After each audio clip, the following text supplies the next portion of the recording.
Assalamualaikum warahmatullahi wabarakatuh. Alhamdulillah, kita senantiasa memanjatkan puji syukur kita kepada Allah Subhanahu wa Ta'ala yang telah memberikan berbagai limpahan nikmat karunia-Nya kepada kita, sehingga pada kesempatan ini kita masih bisa untuk menambah nilai ibadah kita, nilai ilmu pengetahuan kita. Pada kesempatan ini, Bapak masih menjelaskan kelanjutan materi kemarin, yakni termodinamika.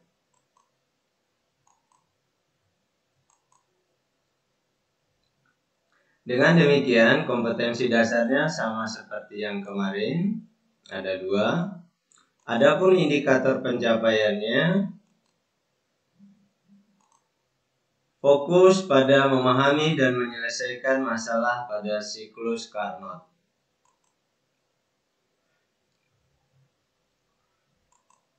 Mesin Carnot adalah sebuah mesin kalor. Mesin ini berfungsi untuk mengubah energi panas menjadi energi mekanik. Contohnya piston pada kendaraan bermotor. Dari grafik atau kurva yang ada ini, inilah sebuah hubungan antara tekanan volume dari siklus Carnot.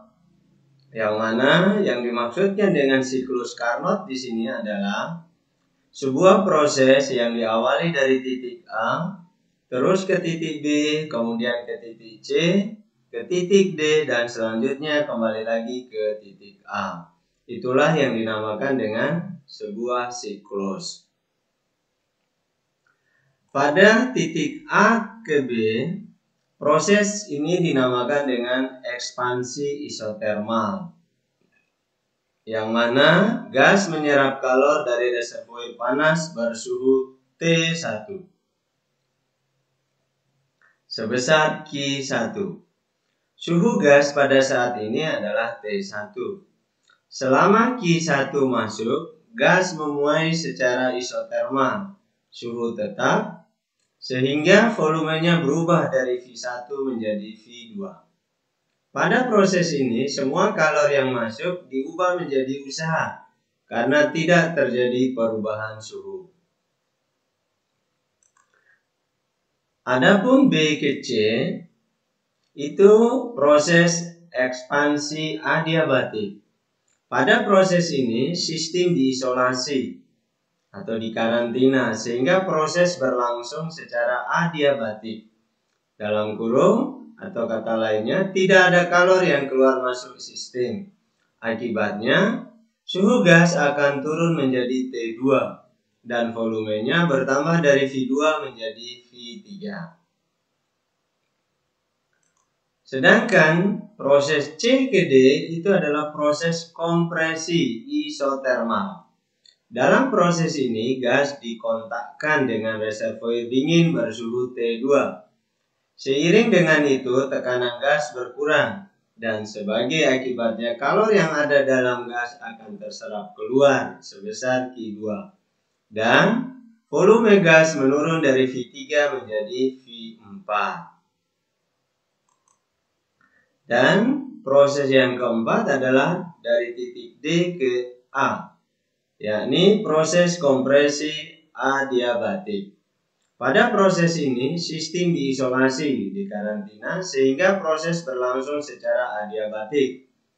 Pada proses ini, tekanan diperbesar, sehingga suhu gas berubah dari T2 menjadi atau kembali lagi ke T1.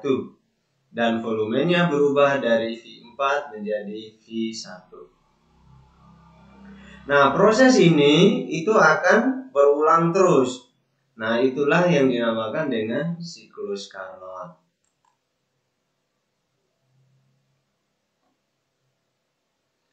Usaha yang dilakukan pada siklus Carnot, kalau kita buat dalam bentuk persamaan, delta U sama dengan Q min W, di mana energi dalamnya itu bernilai 0, sedangkan Q-nya itu adalah perubahan dari Q1 min Q2 dikurangi W.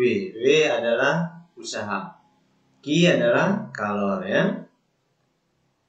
Dari persamaan ini maka diperoleh W sama dengan Q1 min Q2. Keterangannya, Q1 adalah kalor yang diserap, Q2 kalor yang dilepaskan, W adalah usaha yang dihasilkan.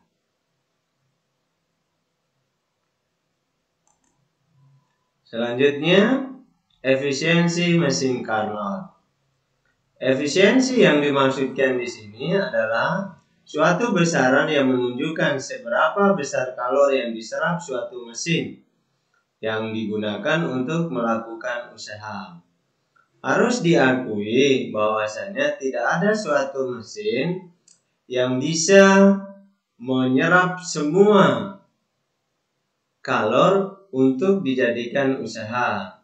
Permasalahannya, ada yang dibuang menjadi gas, ada gesekan, dan lain sebagainya, sehingga usaha yang dihasilkan tidak bisa 100%. Dengan demikian, diperlukan sebuah usaha agar mesin Carnot tersebut bekerja secara maksimal, maka dihitunglah berapa nilai efisiensinya. Efisiensi di sini adalah perbandingan usaha yang dihasilkan sebuah mesin W dengan kalor yang diserap. Eta sama dengan W dibagi Q1 kali 100%. W tadi bernilai Q1 min Q2 ya, dibagi Q1 kali 100%. Sehingga Eta sama dengan buka kurung 1 min Q2 per Q1. 1 ini dari mana? Q1 dibagi Q1 hasilnya 1 ya. Karena pada siklus Carnot berlaku hubungan antara Q2 per Q1 sama dengan T2 per T1, maka persamaan ini berlaku untuk suhunya juga, di mana Eta sama dengan 1 min T2 dibagi T1 dikali 100%. Ini keterangannya, Eta adalah efisiensi mesin Carnot. T1 suhu reservoir bersuhu tinggi, T2 adalah suhu reservoir bersuhu rendah. Biar lebih jelas, mari kita ke contoh soal. Sebuah mesin Carnot bekerja di antara suhu 1000 Kelvin dan 500 Kelvin. Tentukan efisiensinya. Oke, kita sama-sama. Apa yang diketahui? Tentu saja T. T adalah suhu. T1 1000 Kelvin dan T2 500 Kelvin. Yang ditanyakan adalah etanya, efisiensinya. Nah, dari diketahui dan ditanya, maka persamaan yang bisa kita pakai adalah Eta sama dengan buka kurung 1 min T2 dibagi T1 dikali 100%. Masukkan nilainya, 1 min 500 dibagi 1000 kali 100%, hasilnya 0,5 kali 100%. Dari mana 0,5? Ini hanya permainan matematika.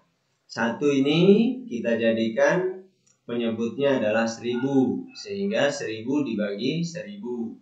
1000 kurangi 500 hasilnya 500. 500 dibagi 1000 hasilnya 0,5. Jelas ya?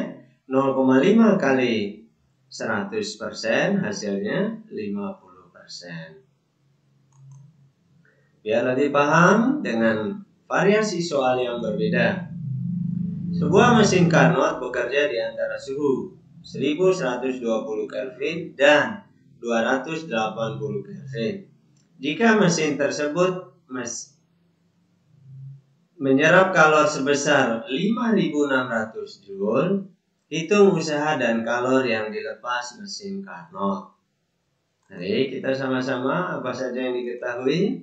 Yang pertama, suhu T1 1120, kemudian T2 280 Kelvin, kemudian Q 5600 Joule. Yang jadi pertanyaan, hitung usaha dan kalori yang dilepas oleh mesin Carnot.